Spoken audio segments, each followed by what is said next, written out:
What's going on, guys? This is YouTube Live on the Sensible Prepper channel. Right. And we really appreciate Robbie Wheaton for being here. Really excited. 20 years gunsmith, has wheatonarms.com. He does incredible Glock aftermarket parts, including barrels, conversion barrels, threaded barrels, different colors. Trigger, their flat face trigger is the best on the planet for the Glock, and guide rods. I mean, a lot of things. Go to wheatonarms.com. And he also does custom gun work. And Robbie and I have been buddies for a long time, and the guy just excellent resource for us here. And so we really appreciate you being here. It's good to be here. Always good to be here. We also appreciate Sarah Mack over on the computer, and she'll be taking a few questions. We're going to see how this goes. We've got a lot to discuss today, and kind of a topic of brother against brother. And so before we get started, we want to thank Sportsman's Guide for sponsoring today's episode. $20 off every $100 or more purchase. I mean, that's a great deal in itself. Oh, yeah. Using Sootch, Sootch. That's it. We can't put a link because of YouTube, but because they do sell guns, ammunition, they sell military surplus. They do a lot of cool stuff, especially for the prepper. But that's 20% off out the gate. And if you sign up for their buyers club, you get free shipping on whatever you order. So huge, big, bulky items, free shipping. Everything that you order, matches, lighters, fire starters, doesn't matter. Free shipping on everything. Yeah. So I think ammo is one thing that they don't give discounts on. I think I just found out. But if you can find ammo anyway. But anyway, great to have you guys with us today. We're going to talk about, again, brother versus brother. And, really it was made really popular during the Civil War. That's right. Because you had brothers that went different sides. They had different ideologies, had different thoughts, and they went against each other. Families were torn, things happened. And, one of the things, though, today that we're going to talk about is people that we are in agreement with, because really we're going to talk about the Second Amendment today, and something that led to this that I just really want to share with you guys. I put up a post of Phil Robertson. He just did a video, from Duck Dynasty, and one of the most popular reality TV shows ever. I mean, just a great show. And we used to watch it. And, and obviously there are fans and there's some people that aren't fans. But one of the things he did was he used the Bible, and he said, the Bible, God gives us the right for self-defense. And he kind of talks a little bit about it. And I posted that. Well, I'm going to tell you, it was like I posted that Obama was the Christ or something. I mean, it was like just tearing up in the comments. People that supported the Second Amendment, but didn't like the fact that it was coming from a Christian perspective. And, hey, I have friends that are atheists. I have friends. I have people that I know that I love that are that way. And I respect that's their opinion. They can do what they want to. But just the sense of anger and it was missing the point. In fact, even saying that the Bible actually weakens our Second Amendment. And it was just a lot of stuff. And I kind of looked through it. Most of the time, I just kind of stay out of that because I'm just I don't care about getting into that drama. And I just let people talk. So then a little bit later, the next day, I posted something. Tucker Carlson came out about gun confiscation and about gun control and did a really good piece on it. So I put it up thinking, hey, this is Second Amendment. It's great. Put it up on Facebook. Oh, my gosh. Nobody could get past the fact that he works for Fox News. Mm-hmm. Listen, Fox News, to me, I take it all with a grain of salt. But Tucker usually comes out with some really poignant points that make you think, if nothing else. But of course, it was fearmonger. Fox sucks. I can't believe you watched that. Tucker's an idiot. Blah blah blah. Okay, so we have two men here that are pretty influential that are supporting the Second Amendment. Yep. And yet, people that support the Second Amendment are attacking them with fervor. I mean, it was just ugly. The reason why that really made me think about this is, guys, there is competition and, there is cooperation, and we have to be able to okay, I don't agree with everything. Robbie and I don't agree with everything. 99%, but not everything. But our relationship is built on our commonality and what we do. Give you another example. Went up to Virginia to the big gun rights rally they had there a couple of years ago. It was an amazing show of just, very peaceful, very clean. They kept the place. They left the place just spotless. Probably cleaner than it was before we got there. Well, even really. Law enforcement even said, you guys were great. You even picked up your trash. Just a really good group. Out of that whole group, very few people were totally in agreement. They came together for a common cause. What's funny is my wife, Shannon, she said before I left, she says, I'm really concerned because this is when Antifa was really active in a lot of places. Not, there still are, but this is when they were really active. And she was concerned maybe that Antifa may come and there may be some kind of, whatever. Well, I got on the Richmond Antifa Facebook page. And on there, it said, look, official statement. We support the Second Amendment. We support what these guys are doing. We have no beef with them. We're not going down there to do anything. They did show up. There were some that showed up here and there, but they were protesting with us. Guys, the enemy of my enemy is my friend on the most part. Sometimes we have people that just are enemies and they just, we can't find that commonality. But we as a social media, wherever you are in your social media, we have got to find alignment so that we can come to an agreement to certain places. I was watching Jocko Willink.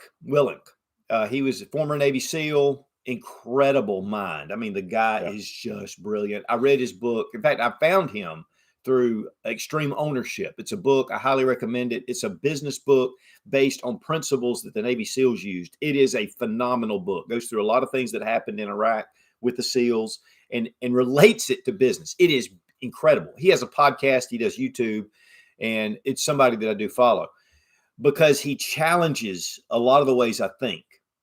And one of the things that he was bringing up was there's a company and there's two guys and they are competing. His idea and this guy has his idea and they're butting heads. They're butting heads all the time. Always having problems. Competition. He said, if you go to each one of them, you'll say, are you working for this company? Are you trying to improve things? Yes, I am. And this guy, yes, I am. Do we want to make money? Yes, we do. Yes, we do. Well, we have some commonality. So let's take that commonality and put it together and work in an alignment. Here's the thing, guys. If the energy that's being spewed out against a slight difference in the way you think is destroying what we're doing, if it was put to the other side, if we were to go to that other side and take that energy and put it into them, we would get a lot more done. United we stand, divided we fall. That was absolutely true. Absolutely true. And here's the thing. There's, you and I are both Christians. We both believe that Jesus Christ is our Savior. Okay. There's people that believe that there's, you die and that's it. There's nothing. Okay. We have our beliefs. You have your beliefs. Yeah. And that's okay. Sure. I'm not hating on you. I'm not bashing on you. That's your belief. And if you're firm in your belief, then hey, that's on you. But when we're talking about the Second Amendment, which is something that we all have a lot of common interest in, and it's steered away from what we have our common interest in into something that is very personal to an individual, you completely take away from the common interest that we all need to be focusing on and steer it in a completely different direction. Right. And the one thing that we really need to focus on right now, especially, is that common direction and a common unity. And right now, for a lot of people in this country, the Second Amendment is our common unity that we have. There may be nothing else in this world, in this life, that we agree upon, but the Second Amendment is one thing that we do agree upon. And we have to have that commonality and that support behind the Second Amendment, or there's a very good chance that we're going to see a lot of our rights erode quickly. That's right. The thing is, the Constitution in itself, it's like this. Let's take the First Amendment. which is freedom of religion or freedom not to believe. It's freedom, and no matter what, just not even atheist, but if you're Muslim, Jew, Hindu, Buddhist, whatever, your character is your number one thing, character. But the thing is we've got to join together in the Second Amendment, and we've got to get behind it, because here's the thing: freedom of speech. I may not agree with you. I don't agree with Antifa, and you may be an Antifa person. That's fine, but you have the right to speak, and I would never want to stifle you. I would never want to muzzle you. That's right. I think that you deserve your voice. Each of us. In fact, it's guaranteed here's the thing, and it says this is endowed by our Creator. Now, however you want to look at that, it's your business, but it is endowed by our Creator. It is not that the government gives you the right to speak. You have an inherent right to speak. I believe Thomas Jefferson, I'm going to paraphrase this, but he said, I may be violently opposed to what you're saying, but I will die for your right to say it. And so we need to be able to say. One problem right now is coming, and really we kind of talked about it last week, is that those that have certain voices, conservative voices, are being muzzled, and we're being pushed into a corner. And now there's starting to be laws passed, hate speech, things like that. Guys, really? When I grew up, it was sticks and stones may break my bones, but words may never hurt me. And we have got to get back to that. But one thing I think that's really important, and let's take Jocko Willink. It's Willink. I always have trouble saying his name. I love that guy, though. He is a beast. I mean, if you want to think Navy SEAL, you see this guy, you're like, oh my gosh, he's like on the Avengers or something. The dude's just incredible, but he's brilliant. One thing I like about him is I will listen to him, and he has a lot of great information to help me to stay level. Now, not to get emotionally, but to logically think through things, and it gives me a base. Another one that is kind of a different kind of thing, but it's Patrick Bet-David from Valuetainment. Found him on Instagram. Just brilliant mind, brilliant guy. And one of the things that I learned when I was in business and worked for a big company, I was VP of sales for this company. I did a lot of traveling, did a lot of stuff. And during that time, I spent a lot of time really fine-tuning who I was. And, guys, we need to really watch out for social media, because if not, it'll pull you in all these directions. We've got to have it. Now, of course, obviously, being a Christian, the Bible is a very important part for my life. So whatever it is that you need to align your character, you need to align your character. And then let's just say, though, that you are a Christian and you're Second Amendment and you're being attacked. Find commonality. The thing is guys, we're talking about the Second Amendment. Let's join together, because what's happening right now is we're being ripped at the seams. And guys, they're not. They're taking that commonality of against God. Those people have all kind of different values, if any values. Yeah.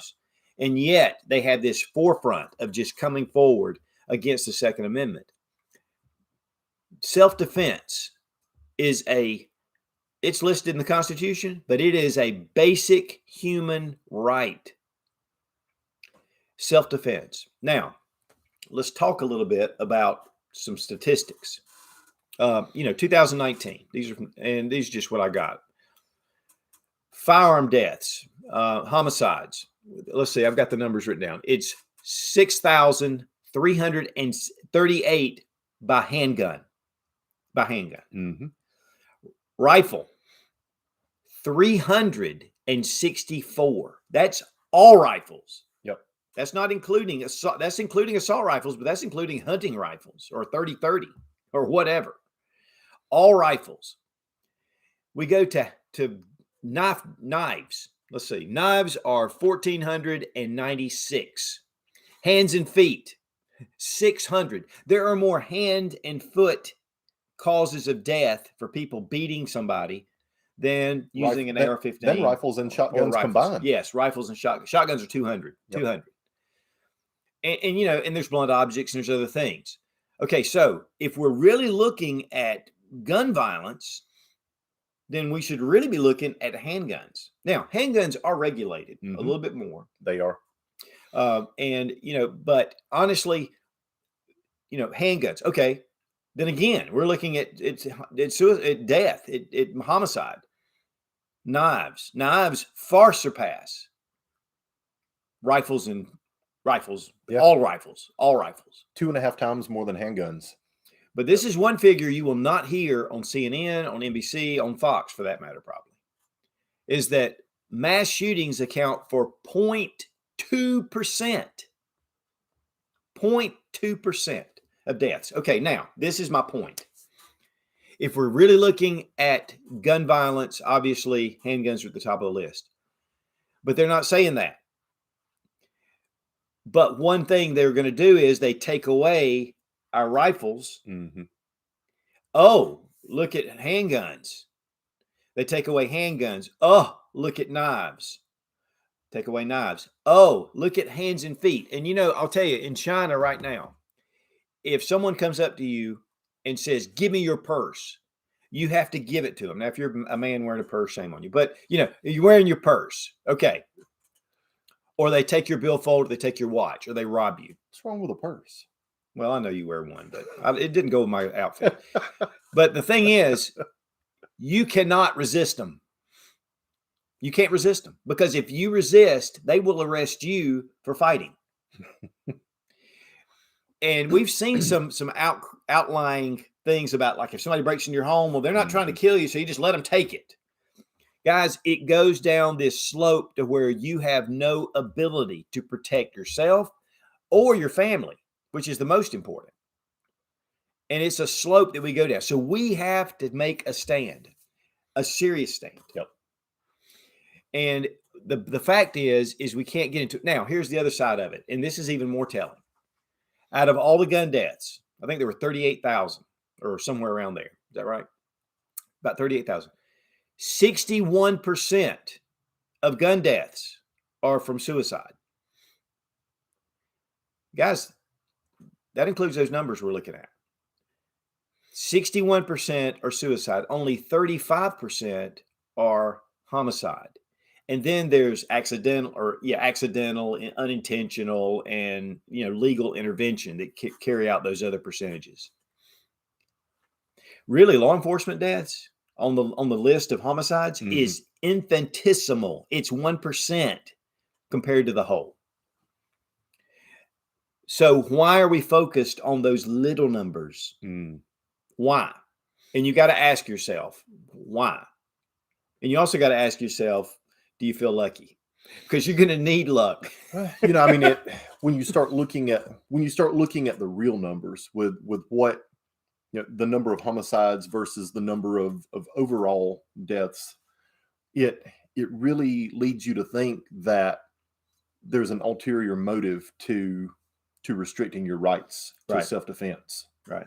So, yes, all of those numbers are terrible. Even one is terrible. But when you compare that to even automobile deaths every year, or even narrow it down even more specifically to like DUI deaths, it's still more than that. Right. So, and once again, it's still terrible. Even one is unimaginable. Right. But when you start looking at things and comparing things, we're not talking about banning cars. Right. When there's tens of thousands of people that die in vehicles every year, but we're not talking about banning cars. Why are we talking about banning something that gives us the ability to defend ourselves from an attacker that's wanting to take our life or the lives of our family or our friends? Right. Why would you want to restrict that right from someone unless there is a bigger ulterior motive? Right. Well, a lot of times people are willing. They're saying, look, if you kind of look at this on the surface, you say, guys, really, to defend your home, a shotgun, ask Joe Biden, a handgun, concealed carry handgun. You're not carrying an AR-15 for your home. And you may have an AR-15 set up, but is that overkill? But one thing we look at is, and we've seen this a number of times because of the wonder of, video surveillance, is that there are many times where you have multiple armed attackers coming into a home, breaking the front door down, coming in. So, the thing is that all that's great. But when the fact remains is the Second Amendment is not all about defending just yourself, which it is. It's part of that. But it's also about defending your freedom. And so when we defend our freedom, we need the best arms possible. Mm-hmm. When the majority of people, and it's like Ted Cruz said the other day, he said, guys, he goes, something needs to be done. Something definitely needs to be done. He goes, and I'm tired of it. I've been to all these different mass shootings. He goes, it's terrible. He goes, but we need to strengthen our mental health system. We need to, the laws that are actually on the books, we need to enforce before we start passing more laws. People that are going in and denied background checks because they're felons and they're trying to buy a gun. They need to be, somebody needs to stop by their house and say, hey, what are you doing? There are things like that need to be done first. And honestly, the only thing, because here's the thing he said, is the multitude way outweighs the homicide rate of people that defend themselves against attackers and defend their own lives because they had a firearm. So when you're taking away those firearms from people, you're actually making us more vulnerable to just criminal elements. You're empowering the criminal. Right. Absolutely. Right. Absolutely. So the big thing, guys, is when somebody that may be against AR-15s, we need to be able to find common ground, find alignment, and then be able to see how we can influence them with facts, with things, and to talk to people and say, look, because there are a lot of people that hadn't really thought it through. They just haven't thought it through. And so they're saying, I believe in, I'm willing to turn in my AR-15. If it's going to save one life, I'm going to turn in my AR. And here's the other side of it, guys. The life they save could be their own. Yeah. Well, and their family. Mm-hmm. The fact, and if you're a prepper and things go sideways, I want a rifle. I want a, one of the things they say in the Army is, I have my sidearm so I can get to my rifle. Mm-hmm. That's the whole thing. And for, full defense. Now, is this a weapon of war? Well, you know what? It's a semi-automatic rifle. And to be honest with you, most military, that's what they pretty much use, even they have 3-shot burst. But the fact is, and of course you have your full auto machine guns and everything else. But the fact is we should have weapons of war because we're defending freedom. We're defending our way of life. We're defending our families, and we're defending what we believe. What kept the United States from being invaded during World War II? Yeah. The fact that, the statement was made by the Japanese that the reason they didn't invade was they felt like every blade of grass hid someone with a weapon. Yeah, and it did. The fact is, guys, is let's say they pass an assault weapons ban. And with what they've got right now, they're talking about grandfathering in the ones that you have, but you can't, it's going to put restrictions on transfers and things. But there's still, and it's the numbers, there's not any a solid number. There's a number of different figures out there. One is over 500 million guns out there. How is that going to stop crime to pass a stupid assault weapons ban? Now, all it's going to do is take law-abiding citizens. It's going to restrict me from being able to pass my firearm down to my children or give it to a friend, who may be in trouble. Maybe we're in a situation where it's a natural disaster, a hurricane's come through and he's trying to defend his home. And I say, hey, let me give you this. All of a sudden, that's illegal. Mm-hmm. I had a friend of mine a while back. She was going through a real tough divorce. She didn't have a firearm. Her ex-husband did. I gave her a gun. That would have been illegal under a lot of the pending legislation. Another thing is, guys, is up to 10-day waiting period. A lot of people go to the gun store because they're being threatened in some way. A lot of times it's women that are being threatened in a domestic situation. And then you're going to hold them 10 days before they can receive a firearm, up to 10 days. Even the 3-day wait's wrong.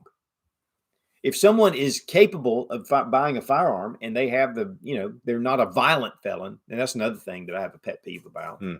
Somebody that's maybe embezzled a little money or something, or wrote a bad check and got a felony still deserves to be able to defend their life. Okay, so I'll tell you what we're going to do. I know it's been pretty straightforward. We're going to kind of open it up. Sarah Matt's going to watch to see. She said there's no questions right now, but if you have some questions, feel free to put them in there. If you don't, then we'll just keep on rocking because we've got other things. One thing that, the whole thing with brother against brother, it actually came from Matthew 10, I believe it's 21, and it talks about brother delivering their brother to death because of disagreements. And actually, it's really talking about end times. And it's talking about father putting up their own children to be executed. But this is what Jesus said. And for those who believe that, if you're a Christian, you don't have the right to defend yourself. Jesus said, and in fact, it's in Luke 22, it's in 22:36. And he's sending out the disciples and he's saying, hey, if you have your purse, take your purse. If you have your script or money, make sure you take your money. And he goes, and if you don't have a sword, to sell your cloak and buy a sword. Now, that scripture has been interpreted in 1,000 different ways, but nobody can really have a satisfied answer on what that really means. But to me, and I'm going to let you, to me, it means that owning a sword, which is at this point an AR-15, that's right, is my religious. It's your obligation, ability to defend yourself. It's your ability to defend yourself against attackers. Right, is exactly what it is. That was an assault weapon of their time. Right. 3,000 years ago, the sword was absolutely an assault weapon. This is pre-firearm, I'm sure they had bows and arrows and stuff, but the sword was your concealed weapon of the time. Maybe your handgun, whatever. But that was your way and your ability to be able to defend yourself against someone that was trying to take your life. Right. And it was important enough in Luke 22:36 for Jesus to say, hey, go and sell your cloak if you don't have a sword and buy a sword. Yeah. Because you need a way to defend yourself. And that pretty cloak that you've got isn't going to do it for you. No. And a lot of times they were traveling all That's around right. And there were bandits or people doing things. Yep. A few years ago, there was a pastor in Florida and someone broke into his house and raped his daughter while he just sat there. He wouldn't resist him. And he said, well, that's the way, for a Christian, I can't do that. I couldn't intervene and let that happen. Listen, guys, now you say, look, I'm not a Christian. I don't want to hear all that stuff. That's fine. But the fact is we need to stand for our ability, the basic human right of self-defense. And however that stands. Now, some people go, well, does that mean you can have a tank? Does that mean you can have look, you know what? At this point right now, let's stay within what the law says. Here's the thing, guys. Anybody that has a different voice has a different opinion. That's fine. As long as it's legal, as long as it's based on what the Constitution allows, which is what God intended, which is privacy. When we talk about private papers in your own home. What these companies are doing by taking your information and spreading it around is a violation of your privacy. It's a violation of the Constitution, and they can word it however they want to. But the fact is you having the ability to defend yourself and you taking your responsibility. It's like when we had a break-in here, and I've mentioned this a few times, and Rob, we talked about this a little bit last week. We did. Yep. When I came to the house, we just moved in. We hadn't gotten our alarm system set up. Somebody was actually breaking into. They were in the house when I got here, and he's now grown, but we had a German Shepherd puppy, and I let him out to go. And while I was doing that, the guy slipped out the back window, cut his hand. They caught him later, but here's the thing: when I walked in, I couldn't tell what was going on. I saw a mess, and so I called law enforcement. It was 40 minutes before law enforcement showed up. Guys, you are your first responder.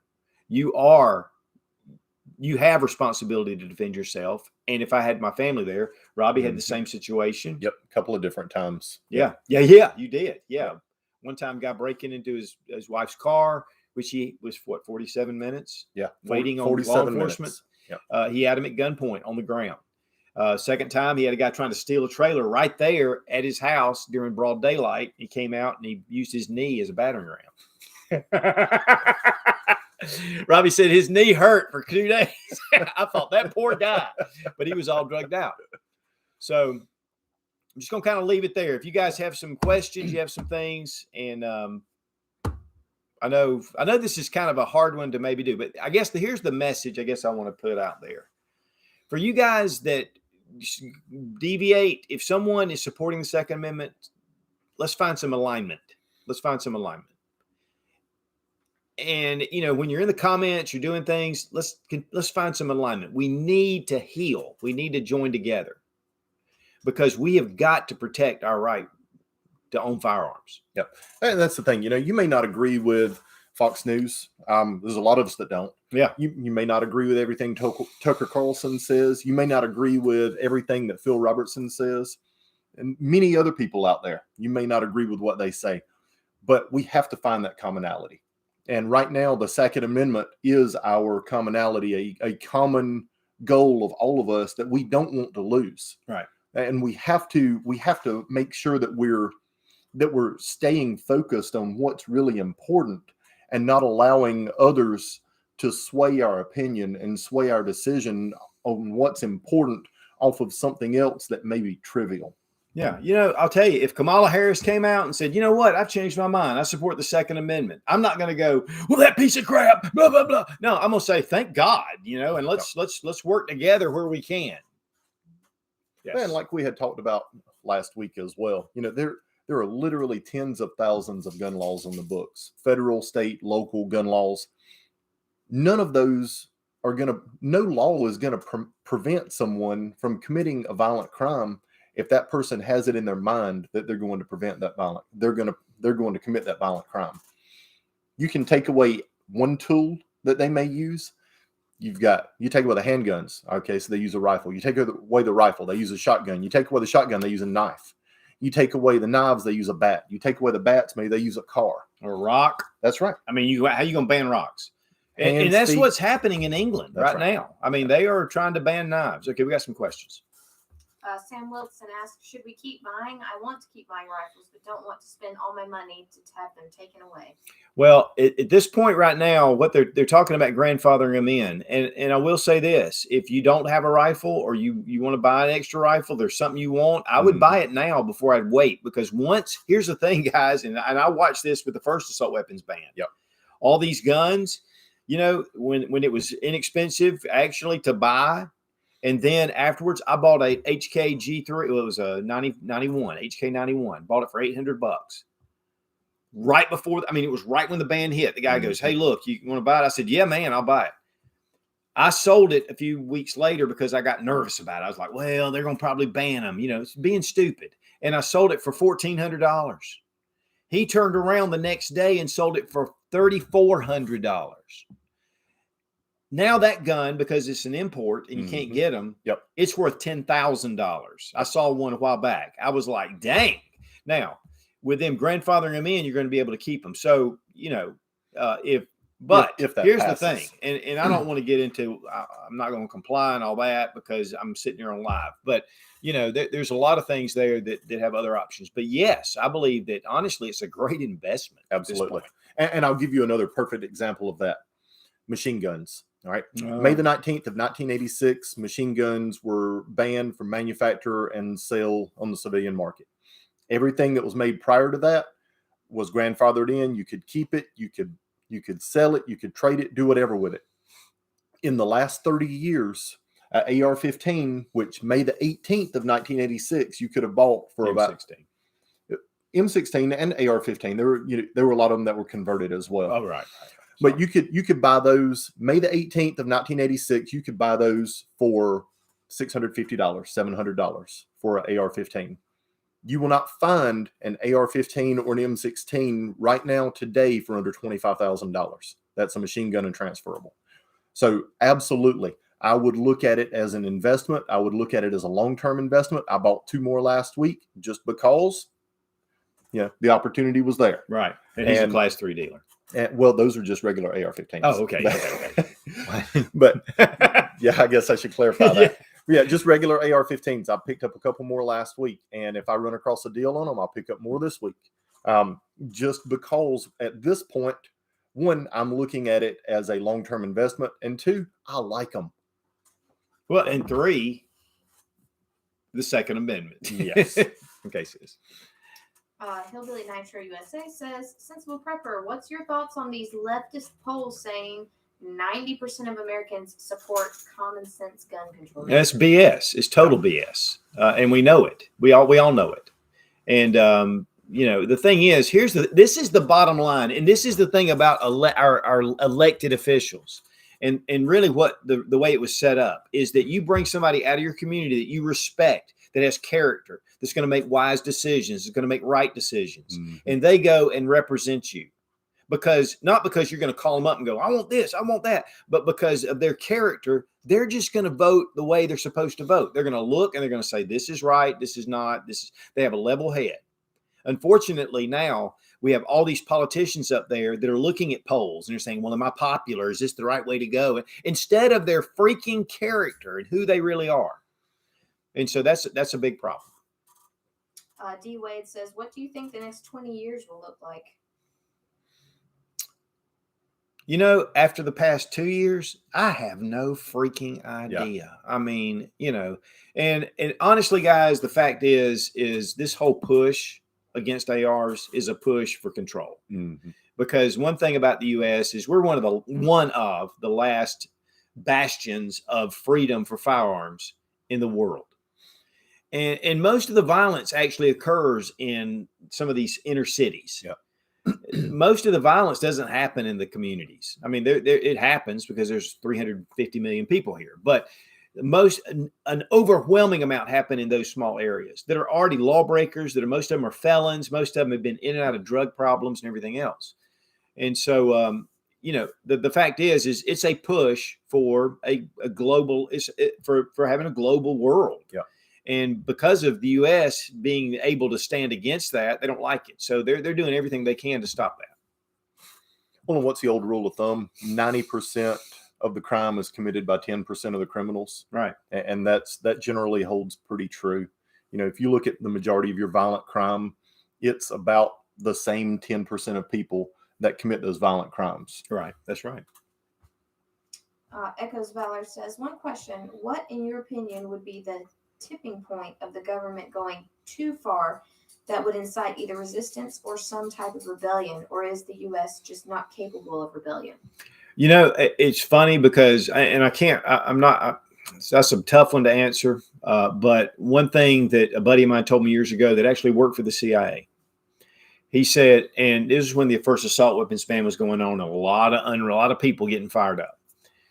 But he said, until it gets to the point that it affects our everyday life, until it gets to the point where you go, I can't live this way any longer. We're not there right now, guys. We're just not there. And a lot of people think it and they want to go, well, I'm ready to go. I'm ready. Obviously, you haven't really thought it through, because war is a horrible, terrible thing. Sometimes it's necessary. It just is. And it's the way it is. It's the reason why we have the standing militaries. Because sometimes we have to diplomacy has ended and it's like, okay, we have no other choice. It's time to move. So, as far as looking at, giving a timetable, it's just like this thing with Corona, or their COVID. It was like all of a sudden everybody was like, clink, and, it forced everyone into a certain position for a while. And, and so it's one of those things where finally people said, I just can't do this anymore. I got to get out. But when it affects our daily lives, that's when it's going to change. But until then, and unfortunately, like we saw in Germany in the 1930s, it got more and more, but it was incremental. And before long, they found themselves in that position. That's probably my greatest fear. All right, I'd agree with that 100%. When you're generally not going to see something like that, that's a, here one day, gone tomorrow type deal. It's going to be incremental bites, a little bit here, a little bit here, a little bit here, a little bit here, until all of your rights and freedoms are eroded and gone. Right. If there's a huge big bite all at once, then yes, people are going to be like, oh, whoa, no, can't do that. But most people are willing to say, oh, well, it's just a bump stock, or it was just the machine guns, or just a pistol brace. Just a pistol brace. Guns. That's right. Little bites every time. Little bites. A little bit of your freedom's eroded. A little bit more of your freedom's eroded. until the point that you have no freedom left. Right. That's right. Yes. Jake Sormrud asked, bunkering in, bugging out advice for people in apartment complexes in the city. Well, my rule of thumb typically is if you can bunker in, you should. Here, the thing is bugging out, you're just a glorified refugee. The second part of that is, especially living in a city, once you exit the city, there's going to be a horde exiting as well. You may find yourself broken down on the side of the road. A car may be ahead of you, broken down, and then you're stuck. And then you have limited supplies. But, living in an urban situation, to me, if you are, and you need to really make plans ahead of time and look for a location that's not too far, maybe outside of the city, but not too far, where you have a bug out location, at least temporarily, that you can bunker in for a while. Because bunkering in, again, is number one. You have your supplies, you have food, you have things you need, but on the road, you're vulnerable. You're vulnerable to attack, but you're also, again, just like in World War II, when you saw those people with carts and their families in tow, fleeing a city because it was under attack. I do not want to be a glorified refugee, and it's not very glorifiable. Josh W. asked, Sootch, love your videos. I've learned so much. In your opinion, does the Ninth Circuit Court of Appeals overrule and possibly invalidate an Arizona CCW? Thanks again. Well, the thing is usually they'll appeal it and they do a lot of other things. Yeah. Did you? Okay. But, I do know a little bit about it, but not enough to really make a full statement. Just like with the bump stocks, I think it was the 6th U.S. District Court just legalized bump stocks, or they ruled against the case that they had against this guy. But that doesn't necessarily mean, number one, that it is legal. And if it is, it's only in the 6th district. With the 9th district, they have their certain guidelines, and typically it's according to the will of the enforcement of the officers. And, with sheriffs are the highest law enforcement in your area. They are the highest. They have to allow for federal to come in. Now, a lot of times they work really close with them. They let them, but actually game wardens, game warden state, because game wardens are one of the few that have the right to be able to cross state lines. Right. So, but as far as, to me, it's unconstitutional and it'll be appealed and it'll move if they try to make that stick. So, and there's such a huge movement for for a concealed carry anyway, and it's growing. So I don't see it. In fact, I have a buddy of mine that does concealed carry classes, and he said he is booked way up until the end of June, and he's got people signing up after that. I saw this morning where the Senate in Tennessee approved permitless carry, open carry, constitutional carry, whatever you want to call it. They approved it today, and it went to the governor for a signature. Right. So, but you got to get involved in local politics, especially. Congratulations to those of y'all that live in Tennessee for another Second Amendment win this morning. Yeah, we're working on that in South Carolina, but it's being messed with. Yeah. Spit-eyed 420 asks, the way this country is going, do you think that unity will actually happen? As I see it, it's coming to a point where you have to pick a side. I feel like a war is coming fast and hard. Well, I think, me personally, for those of us that believe in the Constitution, that believe in the Second Amendment, we have to find unity. Even if there's nothing else that we can unify behind, if we don't agree on religion, we don't agree on politics, we don't agree on anything else, we at least have to unify behind the Second Amendment to be able to keep this country what it is today. In fact, really, it's the whole Constitution. Yes. I mean, we've got to be able to respect.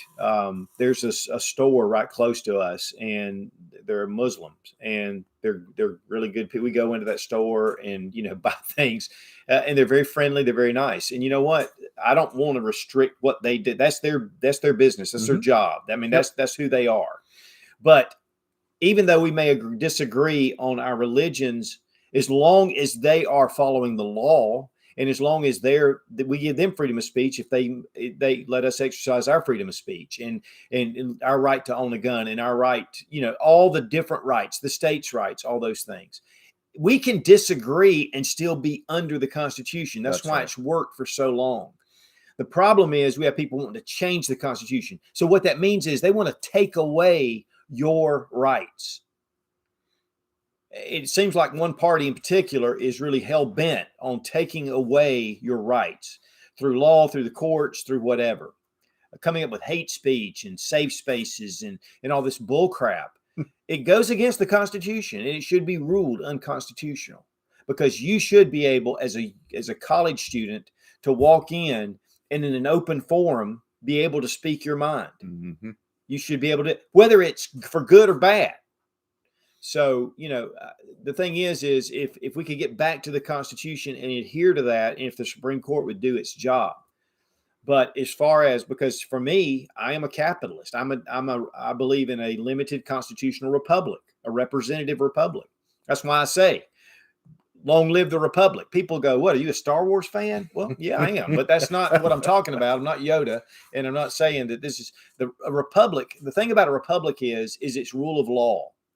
And so the laws are laid out. With a democracy, that, it's a majority. Well, that doesn't protect the minorities. Gun owners doesn't protect us, because the majority, just like those idiots that were 90% so they want expanded background checks, we need to be able to be protected from that. And there are instruments in the Constitution and in our U.S. government that help even minorities and different people to be able to use those against majorities. So that's the scary thing, whether it's Republican or Democrat. When you get a majority in there, you need to have some checks, because sometimes they go in weird directions. That's right. But the one thing I will say about this year is it's getting weird. I mean, we've had a lot of crazy things happen, but right now, to me, our country is in a really weird, and that's the only word I can think that would describe it. It's a weird place. And if you want to really have a better feeling about, watch that press conference that we saw just recently. I mean, it was like, what in the heck? What have we done? We lost touch with reality. So, the one thing we've done, and this has been the best thing we've done in a long time, is we've reunited our prepper group, and we have a group of like-minded people. No, we don't agree with everything each other does. We come from different backgrounds, but we have this commonality where we're working together. And guys, you need to have relationships with people, and you need to build those relationships, regardless of what the country does. So don't get disheartened. Join with others. I'm not talking about militias. I'm not talking about necessarily an army or what. I'm talking about just getting together with people and build common goals and common bonds. Yeah. DLLNBMS7 says, if any major laws were to pass to completely disarm the population, God forbid, what do y'all think would happen? Well, here's the thing. In 94, I went to the shooting range, and I had my AR, and all these guys are sitting there with their hunting rifles, and they kind of look at me, and they're friendly, but they're like, okay, he's got an AR. When I went back 10 years later, all of them were ARs. We have a culture now that is a tactical culture. I mean, it just is what it is. People feel more about defending themselves. They're holding dear to it. And even the biggest thing is we've got a lot of veterans that have come in here. A lot of veterans that are in here now, and they're like, we've seen what that is. We've seen the other side of this, and we won't stand for it. So we have a hardened gun community. I'll just say it, hardened gun community. Their resolve, their determination is different than it was when 94 happened. Wouldn't you agree? I would, 100%. Yeah, totally different cultural environment within the United States. Well, you served. I mean, Robbie's former Marine and was in Iraq, and were you Afghanistan? No. Just peacetime. Yep. Man, now I'm just, I didn't even serve. So Boy Scouts for big kids. Okay.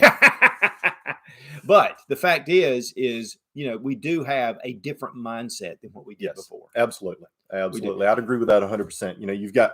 We've been at war for the last 20 years. Yeah. And that's a lot of men and women that have served our country, that have served overseas, that have defended our country, defended other countries and their right to have a republic similar to ours. Right. And then these men and women, they come home, they come back to the United States, and they see our country at a tipping point, almost at a fundamental shift away from what they went overseas and fought and died Right. Fought and died to for. defend when they left. Right. I mean, what did they do? And it's it's very disheartening. I talked to a lot of veterans, and that's one of the first things that they say is, I fought for this country, I bled for this country, I've had friends and I've had family that have died for this country to protect our rights and freedoms that we have here. And I look at what's going on today, and it's nothing like what I agreed to protect and defend. Right. They're trying to fundamentally change our country and fundamentally change what our country was built and founded on. Right. That's the one thing about the border, guys, and regardless, I know where I worked, I had a lot of friends that were Hispanic, and they worked, and I loved them. In fact, I just love those people, and I do have compassion, but a country without borders is not a country. And we've got to have immigration. We need people, but we need to do it the right way. We're a melting pot. But to completely take the person that is at the helm, or in the body that's at the helm of protecting our freedoms and running this country, and they're selling our country off, it's just very disheartening. And it does cause alarm, and it does say, hey, you know what? I have more of a need now to buy an AR-15 than I did last year. Yep. And I think it's going to be that way. Or even in 1994. Right. Yeah, definitely. Okay. Train with Square Wheels asks, how do you deal with unprepared neighbors? Get to know them, build good relationships with them. Listen, they may not ever, you're not going to talk people into preparation, to being prepared. You can't push a rope. Even people that'll talk but don't do anything, you can't do anything. But here's the thing. People are assets. People are great assets. And you're going to need those people, because here's the thing. If something were to happen and they find themselves going, crap, we didn't prepare, but we need help. Mm-hmm. You need to have those relationships to where you can work together. That's at right. least. And one of the things about, whether it's civil wars that are going on in other countries, and it was one of the things I had done some studies on. And it said that one of the big things was these communities would actually join together as a security. Mm-hmm. So they would protect themselves against outsiders. And so, whatever it is you need to do, again, it's just good to be a good neighbor anyway. That's right. But if you don't have to necessarily agree with them, but it's just like my neighbor next door. I was over there. I was out in the yard one day, and he was a big dog, a big pit bull, actually, was in his yard barking at him, kind of coming toward him. Well, I just start walking that way. I'm just walking that way, because I have my hand. I'm a concealed carry. I have my handgun, and I start going that direction. And he takes a big stick, and I'm thinking, oh, great. That's not good, because pit bulls are not very intimidating. And the dog ended up just kind of going on and whatever. And he said, oh, yeah. He goes, I just bought me a pellet gun in case I needed to, if he gets to. And I'm thinking, a pellet gun, but I'm there to help him. And he and I are good friends. And it's a black family, and they're wonderful. We love these guys. They are our favorite people on this whole block. We just love them. And we do a lot. We have a lot of differences. We have a lot of things that are different, but we find commonality to be able to get along and have a great relationship. And so that's what I would say to that. Okay. What time we got? Oh, we got about 5 minutes. Okay. So guys, my big takeaway for this whole thing is, number one, if you're angry, and if somebody brings up a point, just like with Phil Robertson, you may not like him, you may not agree, but look at what he's doing. He's trying to promote the Second Amendment. Look at Tucker Carlson. Okay, you don't like him. Okay, oh, he's a big sellout. Oh, he's a fearmonger. Oh, he works for Fox News. Oh, he's a piece of crap. But if he's promoting the Second Amendment, let's at least try to align ourselves going, well, you know what? There's a lot of people that listen to these guys, a lot of people. So let's just kind of go, hey, you know what? At least they're promoting what I stand for. That's right. I may not agree with the way they're doing it or who they are or whatever. That's fine. But the one thing is, guys, is when you're out there in social media world, which is Facebook, Instagram, whatever, YouTube, is when you're making comments, to come out and just to be harsh and to just, you're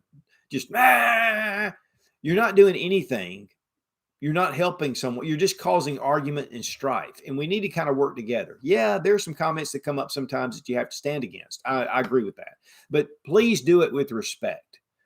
I mean, I love Grand Thumb. He'll go down in the comments. It's like the Wild West down there. Y'all just go ahead and have it out, and it's true because I don't even look at the comments most of the time. It's really rare that I'll go through, maybe at first, but I don't go through them because I just don't want to see it. I don't want to see all the anger. Well, like you were saying, in a public forum, like, the comment section on Fox News or on different social media channels, if it's something that's talking about the Second Amendment or about the Constitution, even if you don't agree with the host, you don't like the host, you don't like the show that they're on, there still needs to be support for the Second Amendment and what that person's doing to encourage people to support the Second Amendment. Right. Yeah. Even if they're against it, at least make a good statement underneath. It can be, it's one thing about contacting your representatives, which you really should be doing. Yes. On a daily basis. Is getting in touch with them and keeping them accountable. But when you're doing it, to do it with respect. And I think that's one of the big things that we've lost. We've lost respect and we've lost our character. We can hide behind this screen. And so some of the things about us can come out, which if I met you on the street, you'd probably be very pleasant and whatever. And then in the comment section, you're going, Sootch is an old man and he's walking around like, and I read something like that. I'm like, oh, really? I just laugh now. But, we need to listen. You are who you are, whether you're in person or whether you're in the comments. You're still you. And you're influencing in some way when you do that. Now, I'm not telling you that you can't be whatever. You do whatever you do. But the thing is guys, it's still who you are. So is that who you really are? When I first got on YouTube and I got in the comments, I thought people hated me. I was like, good gosh, these people can be so hateful and say some of the meanest things. I mean, it's like, you got a hair sticking up over there and you look like an idiot. And what's wrong? Your mama, whatever. And I remember sometimes if it was certain things, you're blah, blah, blah, blah. And then I realized that I want to take the high road. So what I try to do is whenever I do comment, whenever I do something, I want to take the high road. Now, do I always do it? Not always, because sometimes I don't. But, it makes me look bad if I'm in the comments going, well, your mama wears combat boots. It just makes me look like an idiot. And so the best thing to do is think, how can I turn this situation around? One guy was really just railing on me. And I said, well, I'm sorry you feel that way, but this is what I was saying. And then he came back and said, you know what? I'm sorry. I guess I shouldn't have said it like that. I wasn't thinking about that. Or, just whatever. And making sure that you're taking the high road, healing, being having good character, no matter what your background is, no matter what religion or what race you are, whatever you are. The one thing you don't want to do is get into a victim mentality and then turn this into a big mess. Because again, the enemy of my enemy, and I'll say it this way, can be my friend. Robbie and I can't stand this guy over here, but if he's anti-Second Amendment, then that's a problem. So, but the thing is traditionally, if we can find alignment, yes, there's always going to be competition. Where can we come together and have cooperation? Where can we have alignment? Again, guys, if you're having trouble and you feel like, man, check out some people that are really doing some things that have some wisdom about them. And of course, again, I've been mentioning Jocko Willink, awesome, absolutely awesome. Patrick Bet-David, awesome. I mean, they can give you some information to help you to kind of find out, am I really doing this? See where you are. But I'll tell you this, what's really funny is after looking at YouTube and thinking, man, all these people, I'd go to other guys' reviews and I'd think, man, maybe they don't. Maybe they love me because they were really being ugly over here. And then I went to my my analytics and looked at my percentages, and I average about a 98% thumbs up. So sometimes it's all about perspective. And sometimes that one comment could be just one person. Don't feel like it's the whole world. Even if it's 2 or 3, it could be just these guys that just like to get over there and just hammer it out. Say the right things, do the right things, stand for the Second Amendment. And guys, when there's someone else standing for them, don't fight them. Don't fight them because you don't like their hairstyle. Join with them and let's join together. And this is the only way we're going to be able to salvage this. That's right. I agree completely. Okay, well, we're up on time. We do appreciate Sportsman's Guide for their sponsorship. Again, guys, $20 off every $100 or more purchase using Sootch. No 00, no sensible pepper, just SOOTCH. And check out their Buyers Club. If you sign up for their Buyers Club, you get free shipping on almost everything that you order. Well, with the exception of ammo. Yeah, I think so. I think so. So, but other than ammo, you get free shipping on anything you order. Big bulky items, you order in 55-gallon drums, free shipping. Ammo cans, free shipping. So it'll pay for itself very quickly. You see that tag team we just did? It's good. We got that down. We did. But anyway, guys, thanks for watching. I hope that something out of this, you're able to gain some things. But the big thing is, guys, we've got to unify. We've got to unify. Otherwise, we're going to lose it all. And guys, if you're contemplating whether you should go out and buy a firearm, go out and buy a firearm. That's my advice, as long as it's within your budget. All right. And we really do appreciate Sarah Mack for being over there and taking care of the questions. And also, we definitely appreciate Robbie Wheaton for being here from WheatonArms.com. Check out Wheaton Arms. Great Glock aftermarket parts, and he does custom work. Awesome to have him. Guys, thanks again for being here. Be strong. Be of good courage. God bless America. Long live the Republic.